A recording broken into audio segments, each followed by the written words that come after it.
On va parler aujourd'hui des week-end shocks, un concept qui a été inventé par le chercheur Guillaume Millet. Un week-end shock, c'est accumuler du volume dans un laps de temps qui est court. Ça a plein d'avantages. Souvent, on va les réaliser dans des lieux qui ressemblent à l'endroit de ta course. Le premier des avantages, ça va être de travailler la marche. Comme tu le sais sans doute, en trail, on ne court pas tout le temps. En fonction du dénivelé ou en fonction de ton état, tu vas souvent être amené à marcher. Le deuxième point important va être de travailler ton allure spécifique de course. À la montagne, tu vas devoir enchaîner des phases de montée, des phases de descente et des phases de travail sur un sol un petit peu accidenté. Troisième point, c'est de tester le matériel. Le travail avec bâton n'est pas si intuitif, donc entraîne-toi, c'est vraiment important. Beaucoup de trailers souffrent de problèmes gastriques. Il faut que tu t'entraînes à manger du sucré, manger du salé, tester les boissons d'effort. Comme ça, pas de surprise le jour de ton épreuve.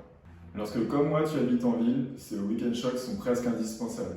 Ils vont te permettre de développer un gros bloc de travail à la montagne. Profites-en, travaille sous fatigue et regarde comment ton corps réagit. Si tu ne sais pas quand le faire ou combien de kilomètres mettre dans ton week-end shock, n'hésite pas à demander à des professionnels compétents.